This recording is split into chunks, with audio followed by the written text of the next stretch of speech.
Welcome, one and all, and thank you for having me this evening. It is a great pleasure as always. So much as some of Fernanda's team enjoy talking about these types of, let me call them metaphysical matters, so do some members of Stephen's team, and I am one of those. So I would like to tell you a little bit about the flow of time and how free will comes into it, just briefly, and how one might be able to see into the future.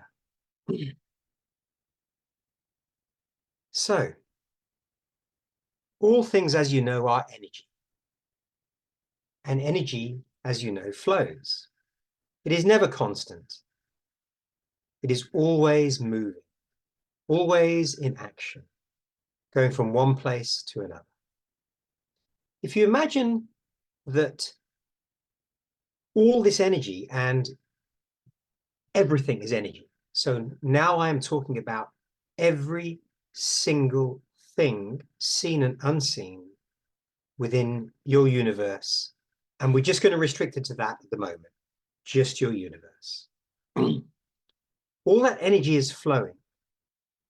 And it flows like a vast, great river.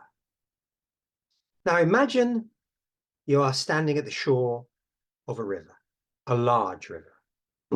How much can you see? Not much is the answer. You can just see what is within the range of your vision. And that might be quite limited. Perhaps a few hundred meters. It depends. Maybe a little more. So you can't see much.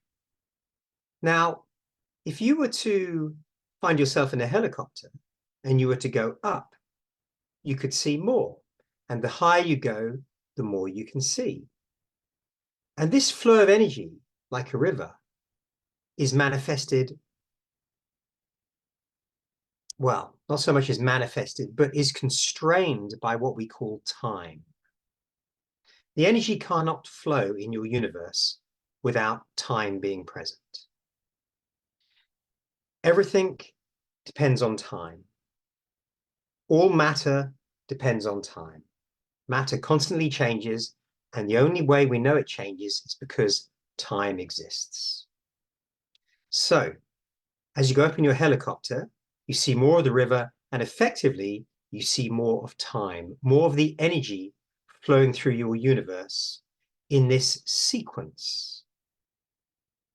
Now, this ability to move from a very close-up view of time to one which is higher, where you can see more, this is all down to your energetic vibrational frequency.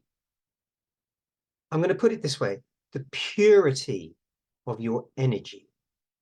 So, for example, souls who have passed, and we will just say average souls who have passed, are at a higher level than most humans. Not all humans, but most incarnate humans, a soul that has passed is at a higher vibrational frequency.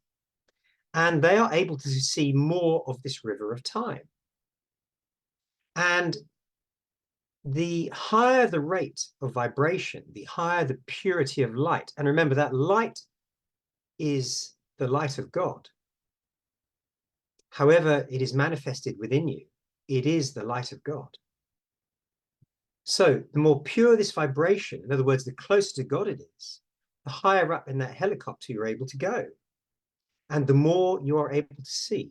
So this is why ascended masters are able to see more. Angels have a higher view as well. Archangels have an even higher view.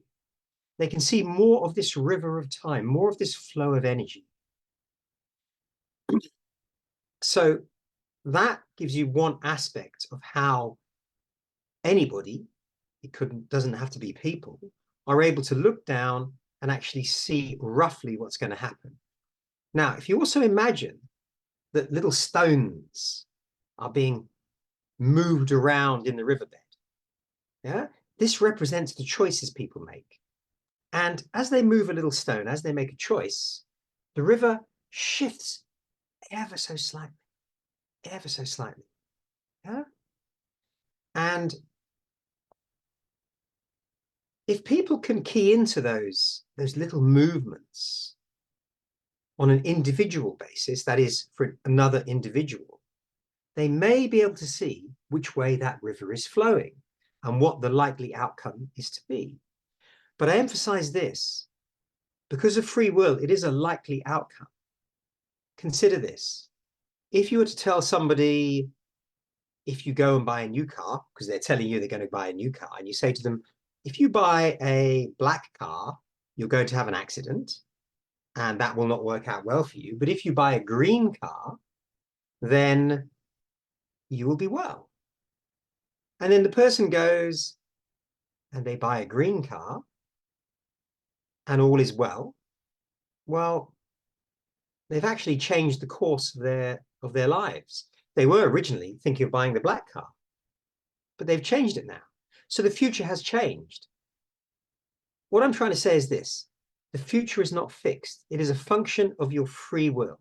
Yes, that river moves on its course, and yes, you only have the ability to throw in those little pebbles and influence it to an extent, but the river still flows. But telling the future is fraught with difficulty simply because if the person makes another choice, particularly based on what you've told them, then the original future will no longer happen and a new future will come into being. That river will go slightly differently. So telling the future is something which we don't recommend, really. It's fraught with difficulty and inaccuracies and is constantly changing. So yes, I hope that gives you an idea of how one energetic frequency rate can help you to see more of that river of time, but really don't spend too much time looking at it, because it will drive you crazy and most of the time you'll be wrong in any case. Thank you very much. I appreciate your time and have a wonderful evening.